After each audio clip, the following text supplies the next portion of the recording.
هنری فورد. حالا شاید بگی خب رفیق، هنری فورد که مال 100 سال پیشه، امروز به چه دردی میخوره؟ ولی اجازه بده بهت بگم که تفکر و طرز دیدن دنیا توسط این آدم هنوزم یکی از پایه‌های اصلی رسیدن به موفقیت و ثروته. هنری فورد فقط ماشین نساخت، اون یه طرز فکر ساخت، یه سبک زندگی. هنری فورد نماد کسی که به جای غر زدن فقط عمل کرد، به جای حرف زدن ساخت و به جای تسلیم شدن بارها و بارها دوباره شکست خورد و شروع کرد. توی این ویدیو نمیخوام فقط برات بگم که فورد چیکار کرد یا چه ماشینی ساخت یا چیکار نکرد. فقط قراره 10 تا از رازهای موفقیتش رو بهت لو بدم. رازهایی که هنوزم میتونی ازشون استفاده کنی، حتی اگه نه مهندسی خوندی، نه سرمایه داری، نه آشنا و پارتی. چون این رازها راز ذهن و روحن، نه فقط پول و ابزار. حتی هنوزم که هنوزه هنری فورد الگوی خیلی از آدمهای موفقی هستش که الان تو داری اسمشون رو میشنوی. پس اگه واقعا مرد عملی تا آخر ویدیو با هم همراه باش. راز اول، باور داشتن به رویا حتی وقتی همه بهت میگن نمیشه. یکی از بزرگترین رازهای موفقیت هنری فورد این بود که وقتی همه بهش میگفتن که بابا ولش کن، آخه ماشین ساختن برای مردم عادی مگه میشه همچین چیزی، این کار دیوونه هاست، هنری نه تنها گوش نداد بلکه بیشترم مصمم شد. ببین دوست من، هر تغییری توی تاریخ اولش خیلی مسخره و نشدنی به نظر می اومده. همین که یه نفر بخواد خلاف جهت رودخونه شنا کنه، اولین چیزی که میشنوه اینی که بهش میتونی، نمیشه یا کارتون نیست. ولی فورد دقیقاً توی همین نقطه قوی و قوی تر شد. اون به جای اینکه حرف مردم رو باور کنه، حرف دل خودش رو باور کرد. فرق آدم‌های موفق با بقیه آدم‌ها دقیقاً توی همیاست. اونا به ندای درونشون گوش میدن حتی وقتی که بقیه ساکتش میکنن. فورد اون موقع نه تکنولوژی امروز رو داشت، نه سرمایه‌دار بزرگی بود. ولی چیز خیلی مهمی که داشت این بود که هنری یه رویای بزرگ و مهمتر از همه، اون یه ایمان راسخ به این که این رویا شدنیه داشت. وقتی که همه بهش خندیدن، اون تو ذهنش تصویر مردمی رو دید که سوار ماشینای فورد دارن میشن، راحت، سریع، بدون اسب و گاری. میدونی چی باعث شد که این تصویر واقعی بشه؟ باورش به رویایی که داشت. پس اگه الان توی یه ایده توی ذهنت داری یا یه آرزو یا یه هدفی که کسی باورت نداره، بذار هنری فورد بهت یاد بده که لازم نیست که همه باورت کنن، تو فقط باید خودت باور داشته باشی. راز دوم، شکست پایان راه نیست بلکه شروع ماجراست. فورد خیلی قبل فقیت برسه چندین هزار بار شکست خورد. اولین شرکت خودروسازیش ورشکست شد، شراکتش با چند نفر دیگه به بنبست خورد، سرمایه گذارا کنارش گذاشتن، حتی یکی از پروژه‌اش باعث شد که کلی بدهی بالا بیاره. اما میدونی چی شد؟ هیچ کدوم از این بهونه‌ها نتونستن متوقفش کنن. چرا؟ چون اون فهمیده بود که شکست یه معلم قویه، نه یه هیولای ترسناک. حالا بذار خودمونی تر بهت بگم، اگه الان یه کاری رو شروع کردی و بعدش خراب شد، اگه کسی بهت نگفت، اگه پولت رو از دست دادی، اگه گندم زدی، نگران نباش دوست من، خجالتم نکش. فقط نگاه کن که ببین چی میتونی ازش یاد بگیری. موفق ترین آدم های دنیا مثل فورد بیشتر از هر کسی توی این دنیا اشتباه کردن، ولی فرقشون این بود که توی هر اشتباه دنبال یه فرصت بودن برای رشد دوباره.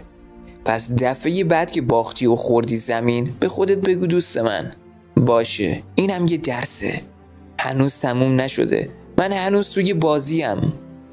راز سوم، سیستم سازی به جای زور زدن بی نتیجه. یکی از خفن‌ترین چیزهایی که هنری فورد توی صنعت بهمون یاد داد همین بحث سیستمز. اون فهمید که اگه بخواد با روش‌های سنتی کار کنه فقط وقت و انرژیش رو به هدر میده. فورد اومد یه خط تولید ساخت که کارها توش تقسیم شده بودن. دیگه زمان الکی از بین نمیرفت و کارگرها لازم نبود که 100 بار کار تکراری انجام بدن. اینطوری بهره وری بالا رفت، هزینه پایین اومد و مردم تونستن با پول کمتر ماشین بخرن. حالا شاید بگی چه ربطی به من و تو امروز داره؟ یعنی اگه میخوای موفق بشی نباید همه کارهات رو خودت انجام بدی، نباید از صبح تا شب فقط تلاش کنی، بلکه باید هوشمندانه تلاش کنی. راز چهارم، نوآوری حتی اگه همه ریسک ها رو فریاد بزنن. فورد که هیچ وقت به همیشه اینطوری بوده قانع نشد. اون همیشه دنبال یه راه جدید بود.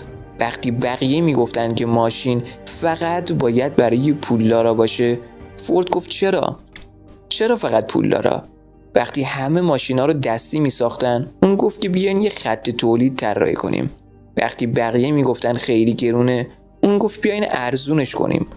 اون هیچ وقت از اینکه چیز جدیدی رو امتحان کنه نمیترسید. حالا یه سوال ازت دارم، چند بار توی زندگیت ایده داشتی ولی نرفتی به سمتش؟ چون گفتی خطرناکه. چرا واقعا همچین کاریو کردی؟ درست دوست من، نوآوری همیشه با ترس همراهه، ولی کسی که شجاعت داره و قدم برمیداره دنیا رو تغییر میده.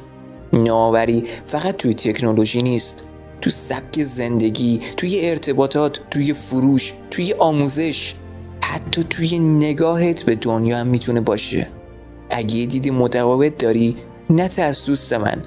اگه حس میکنی که یه راه جدیدی جلوته، برو به سمتش. شاید سخت باشه، ولی شاید همون راه موفقیت تو باشه. راز پنجم، بزرگ فکر کن حتی وقتی که کوچیکی. فورد وقتی تازه کارش رو شروع کرد نه سرمایه داشت، نه کار و خونه، نه تیمی و نه تکنولوژی خاصی. چیز خیلی مهمی که هنری فورد داشت فکر بزرگش بود.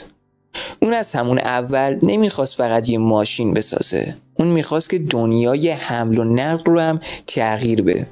همین فرقشه که یه آدم معمولی رو از یه نابغه تاثیرگذار جدا میکنه. بیشتر آدما وقتی توی نقطه صفر هستن فقط به یه لقمه نون فکر میکنن، فقط دنبال اینن که یه کاری باشه دخل و خرج زندگی رو بچرخونه. اما آدمای بزرگ مثل فورد توی بیپولی و تنهایی دارن به انقلاب بزرگ فکر میکنن. فورد اینو فهمیده بود که اول باید تو ذهنش اون امپراتوری رو بسازه، بعدش هم توی دنیای واقعی. اگه توی ذهنش نمیتونست اون خط تولید عظیم و اون صدها ماشین رو و اون میلیون‌ها مشتری رو توی فکرش نبینه، هیچ وقت توی واقعیت نمیتونست ببینه. پس داداش گلم، رفیق خوبم، آبجی گلم، تو هم بعد از همین الان که شاید هیچی نداری رویاهای گنده داشته باشی. نه اینکه فقط رویا پردازی کنی، باید هم بهش عمل کنی. راز ششم، تمرکز دوست من، نه پراکندگی. فورد یه جمله خیلی معروف داره که میگه شکست شروع دوباره، این بار با هوشمندی بیشتر. چیزی که باعث شد اون دوباره بلند بشه تمرکز فوق‌العاده‌اش بود. اون خودش رو وقف یه هدف خاص کرده بود، ماشین سازی برای تمام مردم. نرفت سمت تجارت پارچه، نه وارد سیاست شد، نرفت سراغ چیزایی که بهش ربطی نداشت. فقط یه راه رو رفت و اون راه رو هم تا تهش رفت.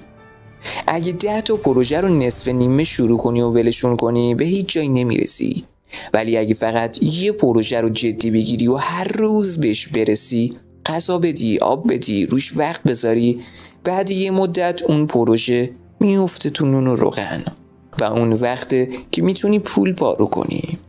راز هفتم، صبوری و استمرار که ترکیب طلایی موفقیته. اگه از هنری فورد فقط یه چیز یاد بگیری همینم کافیه، صبوری و استمرار. فورد یه شبه نرفت روی قله.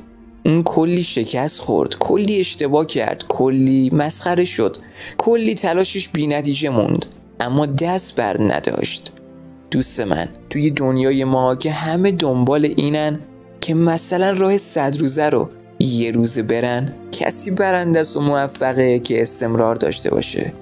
صبوری یعنی بفهمی که موفقیت یه روند تدریجیه، نه یه اتفاق ناگهانی. استمرار یعنی هر روز حتی با انگیزه کم باز هم به کارت ادامه بدی.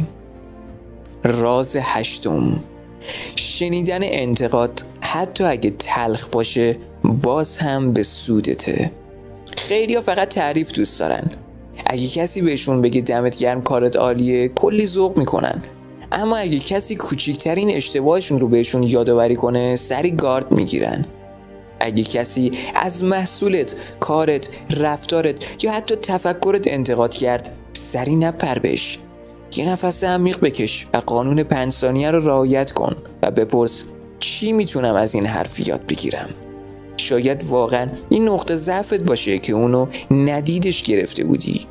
شاید یه نقطه ریز باشه که اگه درستش کنی کار 10 برابر بهتر شه. پس دوست من، در برابر انتقادات گارد نگیر. راز 9، یادگیری از اشتباه مساوی است با موفقیت. یه چیزی هست که خیلی‌ها نمیدونن یا وانمود میکنن که نمیدونن و اونم اینه همه ما اشتباه میکنیم. فرق آدمای موفق با بقیه اینه که آدمای معمولی اشتباهاتشون رو نمیپذیرن. فورد کلی اشتباه کرد، ماشینایی ساخت که خوب کار نمیکرد، قطعاتی طراحی کرد که بازده نداشت، کارگرایی استخدام کرد که بعدش پشیمون شد. اما چیکار کرد؟ نشست، تحلیل کرد، یاد گرفت و از همون اشتباه یه پله ساخت. اشتباه دشمن تو نیست، استاد توه. یاد بگیر وقتی جایی لغزیدی همونجا بشینی و بگی خب چی شد که اینجوری شد؟ به جای اینکه دنبال مقصر بگردی بگرد دنبال یه راه حل بهتر که دوباره این اتفاق بد برات نیفته. و راز 10، مهمترین راز موفقیت هنری فورد، تاثیرگذاری، نه فقط پولسازی. و اما آخرین راز که شاید از همشون، که شاید نه از همشون مهمتره. اگه شما فقط همین راز رو بهش عمل کنید خیلی میتونه شما رو جلو بندازه. فورد فقط دنبال پول جمع کردن نبود. درسته میلیاردر شد، کارخونه زد، برند ساخت، ولی چیزی که اونو موندگارش کرد این بود: تاثیرگذاری کرد. میخواست یه تغییری توی دنیا ایجاد کنه. میخواست ماشینو از یه کالای لوکس تبدیل کنه به یه وسیله‌ای برای همه مردم. میخواست زندگی مردم آسون تر بشه. اون دنبال جاودانگی بود، نه فقط درآمد. ماها اگه فقط دنبال پول باشیم شاید یه مدت پول رو در بیاریم، اما تهش خسته میشیم چون دلمون دنبال یه چیز عمیق تریه. وقتی کارت طوری باشه که زندگی بقیه رو بهتر کنه، حال خودت هم بهتره دوست من. اون موقع است که مردمم تو رو فراموشت نمی کنن. اون موقع است که برندت میشه یک نماد، یه افتخار. اگه تو هم بذار از یه چیز کوچیکی بهت بگم، مثلا داری کانال یوتیوب میزنی و میخوای یه تجارت کوچیکی رو راه بندازی، یا حتی میخوای یه پیج اینستاگرام بزنی، فقط دنبال سودش و فالوور جمع کردن نباش. ببین که چه تأثیری روی بقیه داری میذاری، چی داری بهشون اضافه میکنی، چه مشکلی داری ازشون حل میکنی. وقتی جواب اینا رو پیدا کردی، اون موقع است که دیگه فقط یه تولید کننده یه محتوا یا یه فروشنده نیستی، یه افسانه میشی. خیلیا برای پول جمع کردن فالوور سری لخت میکنن خودشون رو. درسته خیلی زود معروف میشن، سود کلانی هم به جیب میزنن، اما چه فایده؟ بعد از 6 ماه طوری غیب میشن که انگار اصلا نبودن.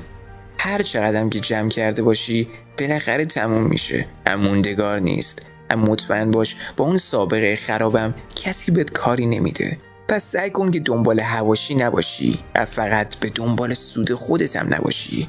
سعی کن که به مردم کمک کنی. اون موقع است که پول مستقیم میاد سمت خودت و هیچ وقت هم تموم نمیشه. امیدوارم که ویدیو برات مفید بوده باشه و تو ویدیوی بعدی دوباره منتظرتم دوست من.